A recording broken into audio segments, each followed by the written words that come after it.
Ni 3 kotegisi buzirazimvye gose ari abudashobora kuyaronka kandi burya butambara bukadutera ama infection.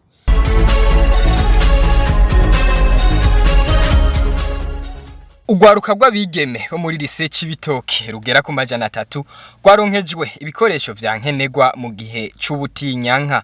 Ivyo bikoresho bikaba vyatanzwe n'ishirahamwe ry'ubutinyanka kuri uyu wa 10/0 umwaka w'2024.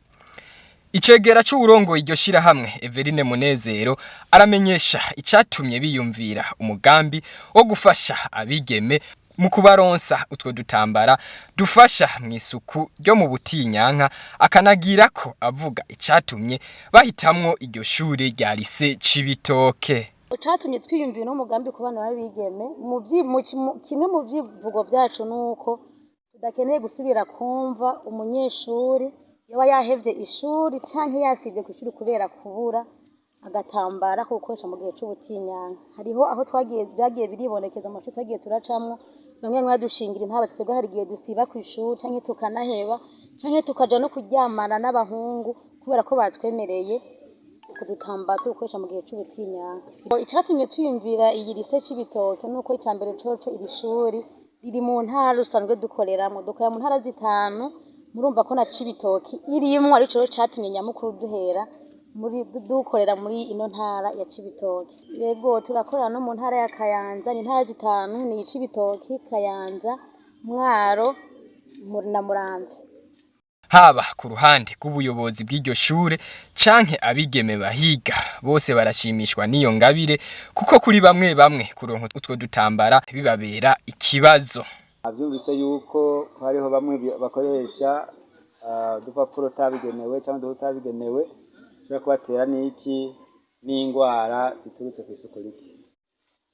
Niyo nko tubashimiye tuna twakengurukira nibi naho nyene ari ibindi vya nkenerwa nk'amashirahamwe yodufasha muri bimwe vya nkenerwa ngaha kw'ishuri. Ico tosaba nuko umugambi utohagarikira ngaha, ngamwe nuko babandanya bakabanashikira abana babigeme kuko bamwe bava mu miryango ifise amikoro make. Ni 3 kotegisi buzirazimvye gose ari abudashobora kuyaronka kandi burya butambara bukadutera ama infection.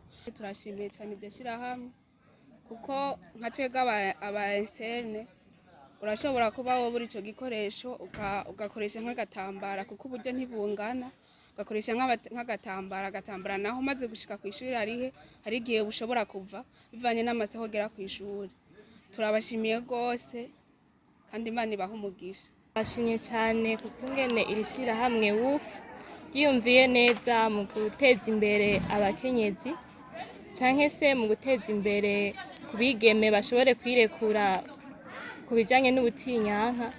Ishirahamwe ry'ubutinyanka ryabayeho kuva mu mwaka w'2020 rikaba rifise ihangiro ryo kurwanya ubukene bufatiye ku kubura ibikoresho abigeme n'abakenyezi bakoresha bari mu gihe c'ubutinyanka biciye mu mugambi waryo uvuga uti kuja mu butinyanka si ntambamye ku buzima canke iterambere ry'ubujamwo wese, haba abifise canke abatifise na cane abigeme bari mu mashure. Ibikorwa vyo gutanga utwo dutambara ku bigeme bikazoja biraba buri kwezi kandi bakanifuza ko uyo mugambi uzoca ushikanwa no ku yandi mashure.